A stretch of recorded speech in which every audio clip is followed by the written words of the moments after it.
പാവപ്പെട്ടവന്റെ കയ്യിൽ നിങ്ങൾ 100 രൂപ കൊടുക്കുകയാണെന്ന് കരുതിക്കും, എന്തായിരിക്കും അവൻ ആദ്യം ചെയ്യുന്നത്?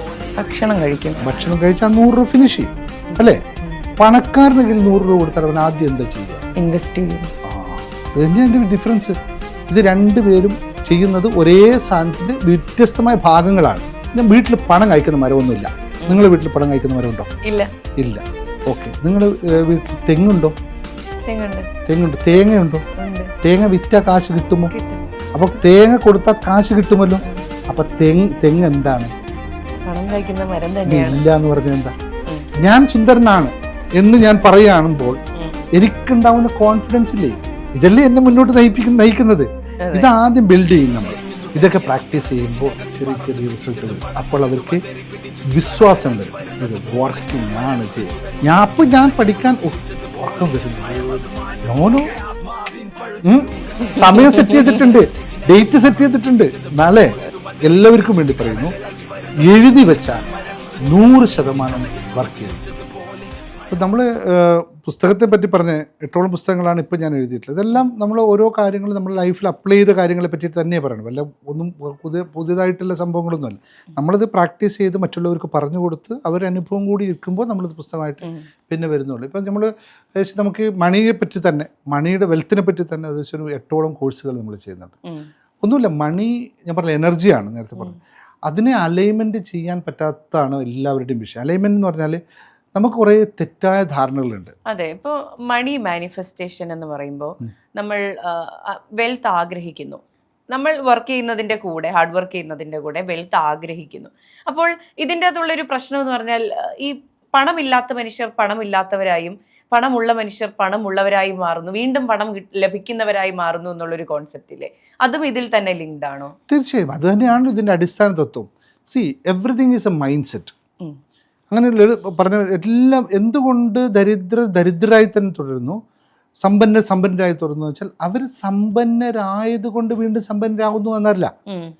അവരുടെ മെൻറ്റാലിറ്റി സമ്പന്നരുടെ മെൻറ്റാലിറ്റി സമ്പന്നതയാണ്. അതായത് ഒരു ഉദാഹരണം പറഞ്ഞു കഴിഞ്ഞാൽ, പാവപ്പെട്ടവനോട് 100 രൂപ, പാവപ്പെട്ടവൻ്റെ കയ്യിൽ നിങ്ങൾ 100 രൂപ കൊടുക്കുകയാണെന്ന് കരുതിക്കോ, എന്തായിരിക്കും അവൻ ആദ്യം ചെയ്യുന്നത്? ഭക്ഷണം കഴിച്ചാൽ 100 രൂപ ഫിനിഷ് ചെയ്യും അല്ലേ? പണക്കാരൻ്റെ കയ്യിൽ 100 രൂപ കൊടുത്താൽ അവൻ ആദ്യം എന്താ ചെയ്യുക? ഇൻവെസ്റ്റ് ചെയ്യും. അത് തന്നെയാണ് ഡിഫറൻസ്. അവനതിനെ എപ്പോഴും ഗ്രോത്ത് ചെയ്യിപ്പിച്ചുകൊണ്ട് മാത്രമേ ആലോചിച്ചുകൊണ്ടിരിക്കുള്ളൂ. അവന് മറ്റവൻ ഇപ്പോൾ ഒരു ഉദാഹരണം ഉണ്ട്, ലോട്ടറി നേരത്തെ പറഞ്ഞ കാര്യം, ലോട്ടറി അടിച്ചിട്ട് സമ്പന്നരായ എത്ര പേര് കാണിക്കാൻ പറ്റും? റിച്ചായി മാറി. സമ്പന്നത എന്ന് പറഞ്ഞാൽ ഓൾവേസ് ബി റിച്ച്. ഒരു സമയത്ത് കിട്ടുന്ന ക്യാഷിന് സമ്പന്നത എന്ന് പറയാൻ പറ്റില്ല. അങ്ങനെ ലോട്ടറി അടിച്ച എത്ര പേര് നമുക്ക് എളുപ്പത്തിൽ ഇന്ന് റിച്ച് മാനായിട്ട് മാറിയ ഒരാളുണ്ടാവും? കുറവായിരിക്കും, വളരെ കുറവ്. എന്തുകൊണ്ടാണ്? അവർക്കെല്ലാം കിട്ടിയ എമൗണ്ട് അതങ്ങനെയല്ല, പെട്ടെന്ന് കിട്ടിയ സംഭവം. ഇതിന് മണി ബൗൾ എന്ന് പറയാം, അല്ലെങ്കിൽ നമ്മുടെ ഊർജം ഇതിനായിട്ട്. സി, ഞാനൊരു ജസ്റ്റ് സിമ്പിളായിട്ട് എക്സാമ്പിൾ പറയാം. ഞാനിപ്പോൾ ഇവിടെ ഇരിക്കുകയാണ്. ഇപ്പം എൻ്റെ എനർജി സ്റ്റേബിൾ ചെയ്ത് നിൽക്കുകയാണ് ഇല്ലേ? എനിക്കിവിടുന്ന് എഴുന്നേക്കണമെങ്കിൽ ഇൻസ്റ്റൻ്റ് ആയിട്ടൊരു എനർജി വേണം. ഈ എനർജി ഞാൻ എഴുന്നേക്കും. പക്ഷെ നടക്കണമെങ്കിൽ ആ എഴുന്നേറ്റ എനർജി എനിക്ക് ആവശ്യമില്ല. സ്റ്റേബിളായി നടന്നു പോയിക്കോളും. എനർജിയെ പറ്റി മാത്രം പറയാം. അപ്പോൾ അതേപോലെ നിങ്ങൾക്ക് 1 ലക്ഷം നിങ്ങൾക്ക് വേണമെങ്കിൽ നിങ്ങളിൽ 1 ലക്ഷത്തിന് തത്തുല്യമായ റിസീവിങ് എനർജി വേണം. സമ്പന്നൻ എപ്പോഴും സമ്പന്നനായി തന്നെ തുടരുന്നു എന്ന് പറയുന്നത് അവൻ്റെ മൈൻഡ് സെറ്റ് സമ്പന്നതയാണ്. അവന് ദാരിദ്ര്യത്തിൻ്റെ അവസ്ഥ അറിയില്ല, അവന് ചെയ്തിട്ടില്ല. ഇപ്പം ഞാൻ നേരത്തെ പറഞ്ഞില്ല, 1000 രൂപ ഒരാൾക്ക്, ഒരു ദരിദ്രന് 1000 രൂപ കൊടുത്തു, ഒരു സമ്പന്നന് 1000 രൂപ കൊടുത്തു. ഇതൊക്കെ ഓൾറെഡി ടെസ്റ്റ് ചെയ്ത കാര്യങ്ങളാണ്. നമ്മൾ സമ്പന്നന് 1000 രൂപ കൊടുത്താൽ അവൻ ആദ്യം ആലോചിക്കുക ഇതിനെ എങ്ങനെ കൂട്ടാൻ പറ്റും, അല്ലെങ്കിൽ 2000 ആക്കാൻ പറ്റും, 5000 ആക്കാൻ പറ്റും, എങ്ങനെ കൃത്യമായി വിനിയോഗിക്കാൻ പറ്റും എന്നുള്ളതാണ്. പക്ഷെ ദരിദ്രൻ എപ്പോഴും അവൻ്റെ ചിലവുകളും, അല്ലെങ്കിൽ അവൻ മറ്റതിൽ നിന്നും മുക്തി നേടാൻ വേണ്ടി ഇതിനെ ചിലവാക്കി കളയും. അവൻ ആലോചിച്ച് നോക്കും, ഞാൻ 2 ദിവസമായി ബിരിയാണി കഴിക്കാതെ, പിന്നെ സുഭിക്ഷമായ ഒരു ബിരിയാണി കഴിച്ചോളെ അല്ലേ? അവൻ അന്നേരം 1000 തീർത്ത് കളയും. പിന്നെ അവൻ്റെ അവസ്ഥ എന്താ? വീണ്ടും സെയിം അല്ലേ അല്ലേ? ഇത് രണ്ടുപേരും ചെയ്യുന്നത് ഒരേ സാധനത്തിൻ്റെ വ്യത്യസ്തമായ ഭാഗങ്ങളാണ്. അപ്പോൾ അതുകൊണ്ട് സമ്പന്നൻ എന്ന് പറയുന്നത് അവൻ്റെ മൈൻഡ് സെറ്റാണ്, ദരിദ്രനും അവൻ്റെ മൈൻഡ് സെറ്റാണ്. നമ്മൾ ദരിദ്ര മെൻറ്റാലിറ്റി ഉള്ളവരായിട്ട് സമ്പന്നതയിൽ കൊണ്ടുപോവുക എന്നതാണ് ഞങ്ങളുടെ എല്ലാ കോഴ്സുകളുടെ അടിസ്ഥാനത്തിൽ. അതെ. അപ്പോൾ മണി മാനിഫെസ്റ്റേഷൻ ആവശ്യപ്പെട്ട് വരുന്ന ഒരു വ്യക്തിയോട് ആദ്യം സജസ്റ്റ് ചെയ്യുന്നത് എന്തായിരിക്കും, ഒരു പ്രൈമറി സ്റ്റെപ്പ് എന്നുള്ള രീതിയിൽ? ഞങ്ങൾക്കതൊരു ഒരു പ്രോസസ്സാണ്. മണി മാനിഫെസ്റ്റേഷനത്തിൽ ഒറ്റയടിക്ക് മണി മാനിഫെസ്റ്റേഷൻ പോകാൻ പറ്റില്ല. ആദ്യം അയാളുടെ ലിമിറ്റിംഗ് ബിലീഫ് സിസ്റ്റത്തെ നമ്മൾ കണ്ടെത്തണം. എന്നിട്ട് അതിനകത്ത് അത് കണ്ടെത്തണമെങ്കിൽ നമ്മൾ ചില പ്രോസസ്സിലൂടെ കടന്നു പോകണം. എന്ന് വെച്ചാൽ മെഡിറ്റേഷൻസ്, മൈൻഡിനെ കാമാക്കുക, നോ യുവർ സെൽഫ്. ആദ്യം നിങ്ങളുടെ അവസ്ഥ എന്താണെന്ന് അണ്ടർസ്റ്റാൻഡ് ചെയ്യുക, അവെയർനെസ് എന്ന് പറയുന്നത്. അത് അവെയർനെസ് കഴിയുമ്പോൾ അവനറിയാം, എനിക്ക് ഇന്ന് ലിമിറ്റിംഗ് ബിലീഫ്സ് ഉണ്ട്. ഒരു ഉദാഹരണം പറയാം. നമ്മൾ ചെറുപ്പത്തിൽ കേട്ടൊരു വാക്കാണ്, ഞാൻ വീട്ടിൽ പണം കഴിക്കുന്ന മരമൊന്നുമില്ല. നിങ്ങൾ വീട്ടിൽ പണം കഴിക്കുന്ന മരമുണ്ടോ? ഇല്ല. ഓക്കെ. നിങ്ങൾ വീട്ടിൽ തെങ്ങുണ്ടോ? തെങ്ങുണ്ട്. തേങ്ങയുണ്ടോ? തേങ്ങ വിറ്റാൽ കാശ് കിട്ടുമോ? അപ്പോൾ തേങ്ങ കൊടുത്താൽ കാശ് കിട്ടുമല്ലോ. അപ്പൊ തെങ്ങ് എന്താണ്? പണം കഴിക്കുന്ന മരം തന്നെയാണ്. ഇല്ല എന്ന് പറഞ്ഞത് എന്താ? അല്ല, ഇത് നിങ്ങളോട് മാത്രമല്ല, എല്ലാവരും ചോദിക്കുന്ന കാര്യമാണ് അല്ലേ. ഒരു കുരുമുളക് വള്ളി വീട്ടിലുണ്ടെങ്കിൽ പണമാവുമോ? തീർച്ചയായും. ഒരു വാഴ വീട്ടിലുണ്ടോ പരമാവുമോ? പക്ഷെ നമുക്ക് കേട്ട് പഠിച്ചെന്താ? പണം കായ്ക്കുന്ന മരമില്ല അല്ലേ? ഉണ്ടല്ലോ, സാധ്യതകളുണ്ട്. നമ്മൾ ചെയ്യുന്നില്ല എന്ന് മാത്രമേ ഇവിടെ വിഷയമുള്ളൂ. ഇത് വളരെ സിമ്പിളാണ്. അപ്പോൾ ഇതിനൊന്ന് തിരിച്ചറിയുക ആദ്യം. ഇപ്പം എൻ്റെ ക്ലാസ്സിൽ വന്ന് ആരോട് ചോദിച്ചു കഴിഞ്ഞാൽ നിങ്ങൾ പണം കായ്ക്കുന്ന മരം കണ്ടിട്ടോ? ഉണ്ടല്ലോ ഞങ്ങളുടെ വീട്ടിൽ നിന്ന് എല്ലാവരും പറയും.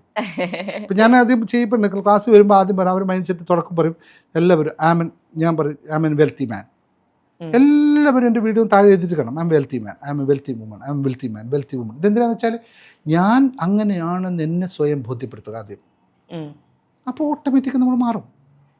ഞാൻ സുന്ദരനാണ് എന്ന് ഞാൻ പറയുമ്പോൾ എനിക്കുണ്ടാവുന്ന കോൺഫിഡൻസ് ഇല്ലേ, ഇതല്ലേ എന്നെ മുന്നോട്ട് നയിക്കുന്നത്. ഇതാദ്യം ബിൽഡ് ചെയ്യും നമ്മൾ.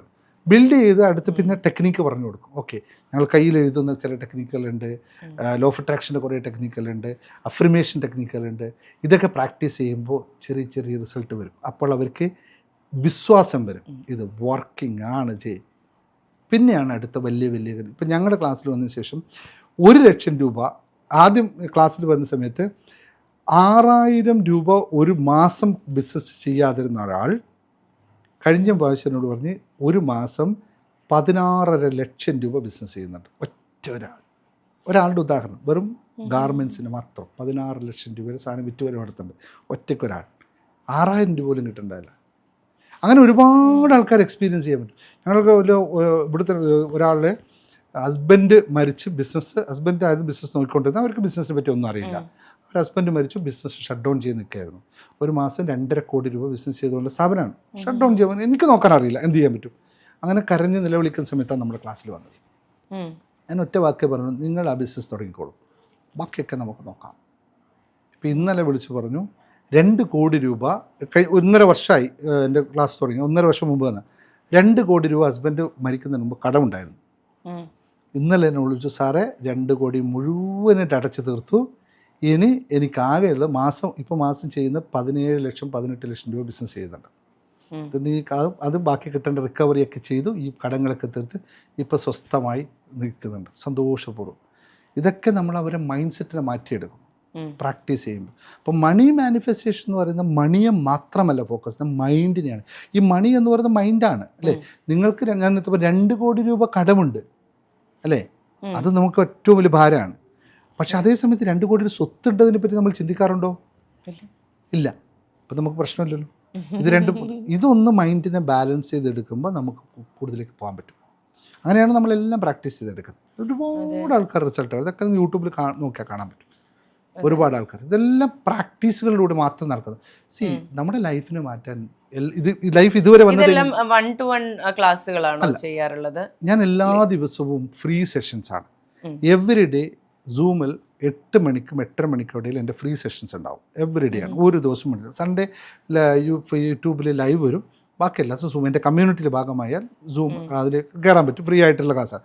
അത് കഴിഞ്ഞ് പിന്നെ പെയ്ഡ് സെഷൻസ് ഉണ്ട്, ഒരുപാട് പെയ്ഡ് സെഷൻസ്. എല്ലാം ഇപ്പോൾ എനിക്ക് വേൾഡിൽ എനിക്ക് മലയാളത്തിൽ ആൾക്കാരില്ലാത്ത പാകിസ്ഥാനിൽ മാത്രമാണ്. പാകിസ്ഥാനും ബംഗ്ലാദേശിലും മലയാളത്തില്ല, പക്ഷേ എൻ്റെ ഹിന്ദി ചാനലുണ്ട് കേട്ടോ, ഹിന്ദിയും കൂടി ഉണ്ട്. അപ്പോൾ ബാക്കി ലോകത്ത് എല്ലാ സ്ഥലത്തു നിന്നും ആൾക്കാരുണ്ട്. അപ്പോൾ അവരൊക്കെ അവരുടെ ടൈം സോണിലാണ് ക്ലാസ് ചെയ്യുന്നത്. അപ്പം നമുക്ക് ആപ്പുണ്ട്, നമുക്ക് ലൈവ് മറ്റേതുണ്ട്, എല്ലാം ഓൾറെഡി ക്ലാസ് എല്ലാം ബിൽഡാണ്. പക്ഷേ ലൈവ് ക്ലാസ്സുകൾ നമ്മൾ രാവിലെ 3:30 മണിക്ക് ഇന്ത്യൻ സമയം 5 മണിക്ക് തുടങ്ങും. ലൈവ് ക്ലാസ്സുകൾ രാത്രി 10 ഇന്ത്യൻ സമയം 11:30 മണി വരെ ഉണ്ടാവും. അപ്പോൾ ഡിഫറെൻറ്റ് സ്ലോട്ടുകളാണ്. ഉച്ചയ്ക്ക് ഉണ്ടാവും, വൈകിട്ട് സ്ലോട്ടുകളാണ്. അപ്പോൾ അതിലൊക്കെ ലൈവായിട്ട് ആൾക്കാർ വരും. ഞാൻ എടുക്കുന്നുണ്ട്, എൻ്റെ കൂടെ എനിക്ക് വേറെ കോച്ചുകളുണ്ട്, അവരെടുക്കുന്ന ക്ലാസ്സുകളുണ്ട്. ഞാൻ ഓൾറെഡി എല്ലാ ക്ലാസ്സുകളും റെക്കോർഡ് ചെയ്ത് ആപ്പിൽ കൊടുത്തിട്ടുണ്ട്. അവർക്ക് ഏത് സമയത്തും കാണാം. ഫ്രീ ആയിട്ടുള്ള യൂട്യൂബിലുണ്ട്. എപ്പോൾ വേണമെങ്കിൽ 24/7 അവൈലബിൾ ആണ്. പിന്നെ നമ്മുടെ സപ്പോർട്ട് ടീമും അവൈലബിൾ ആണ് കാര്യത്തിൽ. അതെ. അപ്പോൾ ഈ മണി മാനിഫെസ്റ്റേഷൻ വേണമെന്ന് ആവശ്യപ്പെട്ട്, അല്ലെങ്കിൽ എനിക്ക് ഇത്ര പണം വേണം, അല്ലെങ്കിൽ ഇത്ര വെൽത്താണ് ഞാൻ ആഗ്രഹിക്കുന്നത് എന്ന് പറഞ്ഞു വരുന്ന എല്ലാവർക്കും ഈ പറഞ്ഞ പോസിറ്റീവ് റിസൾട്ട് കിട്ടാറുണ്ടോ? തീർച്ചയായിട്ടും. അവിടെയാണ് അത് ഇത്ര വേണമെന്ന് പറയുന്നവർക്ക് 100% കിട്ടും. ഓ യാ, ലിമിറ്റ് അറിയാം, എന്താണ് വേണ്ടതെന്ന്. അല്ലേ? ഒരേ ഒരു വിഷയമേ ഉള്ളൂ, നിങ്ങൾക്ക് എന്ത് വേണമെന്ന് നിങ്ങൾക്ക് അറിയണം. അഗെയിൻ ഞാൻ പറയണു, നിങ്ങളുടെ തോട്ട്സ് ആണ് ഇതിൻ്റെ അടിസ്ഥാനം. That is energy. എങ്ങനെയാണെന്ന് വെച്ചാൽ സംഭവിക്കുന്നത് വെച്ചാൽ, thoughts create your emotions, emotion creates your action, action create the result. അല്ലേ? അല്ലേ? അപ്പോൾ തോട്ട്സിൽ എനിക്ക് ക്ലാരിറ്റി ഉണ്ടെങ്കിൽ തോട്ട്സ് ക്ലിയർ ആയല്ലോ. അപ്പോൾ എനിക്ക് വിശ്വാസം, ഇമോഷൻ എന്ന് പറയുന്നത് വിശ്വാസമായോ, എനിക്കത് കിട്ടും. ഇല്ലേ? വിശ്വാസമായി. അപ്പം ഞാൻ വിശ്വാസത്തിന് വേണ്ടി പണിയെടുക്കൂലേ? സ്വാഭാവികമായിട്ട് എടുക്കുമല്ലോ. ആ പണിയെടുക്കും, പിന്നെ അത് റിസൾട്ട് ആയി മാറും. ഇതിനെന്താ ഡൗട്ടുള്ള ഒരാൾക്കും ഇല്ല. സിമ്പിളാണ്. പക്ഷെ ഏറ്റവും ഫെയിലിയർ ആകുന്ന, എനിക്ക് തോട്ട്സ് ഉണ്ട്, but I don't believe it. എനിക്ക് 1 കോടി രൂപ വേണം, തോട്ട്സ് ഉണ്ട്, പക്ഷെ 1 കോടി എനിക്ക് കിട്ടും. അടുത്ത ചോദ്യമാണ്, അവർക്ക് വർക്ക് ചെയ്യില്ല. ഇവിടെയാണ് ഞങ്ങളുടെ വർക്ക് ഇരിക്കുന്നത്. ഞങ്ങൾ ഈ ബിലീഫ് സിസ്റ്റത്തിനെ ആണ് ഇതാണ് റീപ്രോഗ്രാമിംഗ് എന്ന് പറയുന്നത്. നിങ്ങളെ വിശ്വസിക്കുന്നത്, നിങ്ങൾ 1 കോടി വിശ്വസിക്കേണ്ട, അവർ 1000 വിശ്വസിപ്പിക്കും. അവരെ കൊണ്ട് 10,000 വിശ്വസിപ്പിക്കും. ഇപ്പം ഞാൻ പറഞ്ഞില്ലേ, ലോട്ടറി അടിക്കുന്ന 1000 രൂപ അടിച്ചു, സോറി എനിക്ക് 100 രൂപ അടിച്ചേ എന്ന് പറയും. എന്താ അറിയോ, ഇതുവരെ ലൈഫിൽ അടിച്ചിട്ടില്ല. അപ്പം എന്താ, വർക്ക് ചെയ്യുന്നുണ്ട്, എനിക്ക് എന്തോ വർക്ക് ചെയ്യാൻ തുടങ്ങി. ഇതാണ്. അതുപോലെ തന്നെ ഞങ്ങൾക്ക് വേറെ കുറേ മെത്തേഡ്സുകളുണ്ട്, അതൊക്കെ ക്ലാസ്സിൽ വന്നവർക്ക്. അതുപോലെ റൈറ്റിംഗ് ഡൗണിനെ പറ്റി പറഞ്ഞല്ലോ, അതിപ്പോൾ മണി മാനിഫെസ്റ്റേഷൻ മാത്രമല്ല, ഏതൊരു സംഭവമാണെങ്കിലും. എനിക്കൊന്ന് കഴിഞ്ഞ ദിവസം IAS കിട്ടിയ ഒരു ശ്രീജ എന്ന് പറഞ്ഞ പെൺകുട്ടി, ശ്രീജ IAS എന്ന് എഴുതിയിരിക്കുന്ന കണ്ടല്ലോ. അപ്പോൾ ആഗ്രഹിക്കുന്ന കാര്യങ്ങൾ സാറും പറഞ്ഞു, സാറ് ഓദർ എന്ന് എഴുതിയൊക്കെ. അപ്പോൾ നമ്മുടെ ആഗ്രഹങ്ങളെല്ലാം എഴുതി വെക്കുന്നതും മാനിഫെസ്റ്റേഷനും തമ്മിൽ വലിയ ബന്ധമാണോ ഉള്ളത്? അത് തന്നെയാണ് റിയാലിറ്റി. മാനിഫെസ്റ്റേഷൻ എന്ന് പറഞ്ഞാൽ മലയാളത്തിൽ പറഞ്ഞ സാക്ഷാത്കാര നിയമം. അല്ലേ? സാക്ഷാത്കാരം എങ്ങനെയാണ് സംഭവിക്കുന്നത്? ആദ്യം നമുക്കൊരു ഇത് വേണം, സങ്കല്പം വേണം. അല്ലേ? സങ്കല്പത്തിനാണ് സാക്ഷാത്കാരത്തിൽ പോകുന്നത്. സങ്കല്പമാണ് നമ്മൾ എഴുതി വെക്കുന്നത്. വിഷ്വലൈസേഷൻ അല്ലെങ്കിൽ നമ്മളുടെ വിഷൻ, അല്ലേ? വിഷൻ എഴുതി വെക്കുന്നു, നമ്മളതിനെ ആക്ഷനാക്കി മാറ്റുമ്പോൾ സാക്ഷാത്കാരം സംഭവിക്കും. മാനിഫെസ്റ്റേഷൻ എന്താണെന്ന് വെച്ചാൽ, അതിന് ഒരു പ്രധാന കാരണം വെച്ചാൽ, മാനിഫെസ്റ്റേഷൻ എന്ന് പറയുന്നത് മിസ്ഇൻറ്റർപ്രിറ്റ് ചെയ്യരുത്. Manifestation nothing but it's making ആക്ഷനാണ്. ആക്ഷനിലൂടെ നമ്മളുടെ ആഗ്രഹത്തെ, നമ്മളുടെ വിഷ്വലൈസേഷനെ, നമ്മുടെ വിഷനെ നമ്മൾ ആക്ഷനിലേക്ക് കൺവേർട്ട് ചെയ്യുമ്പോഴാണ് മാനിഫെസ്റ്റേഷൻ സംഭവിക്കുന്നത്. സാക്ഷാത്കാരം എന്ന് പറഞ്ഞാൽ നമുക്ക് ഒന്നും സാക്ഷാത്കാരം ഉണ്ടാക്കാൻ പറ്റില്ല. അപ്പോൾ മാനിഫെസ്റ്റേഷൻ, ഒരാൾ ഇപ്പോൾ ശ്രീജയുടെ കാര്യം പറഞ്ഞു, ശ്രീജ IAS, ആ സങ്കല്പം വന്നു ഇവിടെ. ശ്രീജ IAS, ശ്രീജ എങ്ങനെയായിരിക്കും IAS, ആ പേരെഴുതുന്ന ബോർഡ് എങ്ങനെയായിരിക്കും, ഞാൻ എവിടെയൊക്കെ, ഞാനൊക്കെ ചെയ്യുന്നത് അങ്ങനെയാണ്. ഞാൻ എൻ്റെ ബോർഡിൻ്റെ പേര് എൻ്റെ കാണിച്ചു തരാം, ഞാൻ എൻ്റെ പുസ്തകത്തിൽ എഴുതി വെച്ചതൊക്കെ ഞാൻ പിന്നെ കാണിച്ചു തരാം. അതിന് മുമ്പിൽ എഴുതി വെക്കും. അപ്പോൾ എവറി തോട്ട്സ് ഞാൻ ഈ പഠിക്കാനിരിക്കുമ്പോഴും, ഇപ്പം ഞാൻ പറഞ്ഞില്ലേ എനിക്ക് ഡോക്ടറേറ്റ് കിട്ടി, ഞാൻ ഡോക്ടറേറ്റിന് സബ്മിറ്റ് ചെയ്യുന്നതിന് മുമ്പ് തന്നെ എൻ്റെ ഓരോ സമയത്തും ഞാൻ ചിന്തിക്കുന്നത്, ഡോക്ടർ ദിനേശ് മുഖത്ത് എങ്ങനെയായിരിക്കും, എനിക്കതേ കാണുന്നുള്ളൂ, എനിക്ക് മറ്റൊന്നും കാണാനില്ല. ഞാൻ പഠിക്കാൻ ഉറക്കം വരുന്നല്ലോ, നോനോ സമയം സെറ്റ് ചെയ്തിട്ടുണ്ട്, ഡേറ്റ് സെറ്റ് ചെയ്തിട്ടുണ്ട് നാളെ. അപ്പോൾ എൻ്റെ എനർജി ഓട്ടോമാറ്റിക് അവിടെ ബൂസ്റ്റ് ആവും. സെറ്റിൽ വർക്ക് വീണ്ടും പറയുന്നു, എല്ലാവർക്കും വേണ്ടി പറയുന്നു, എഴുതി വെച്ചാൽ 100% വർക്ക് ചെയ്തിരിക്കും.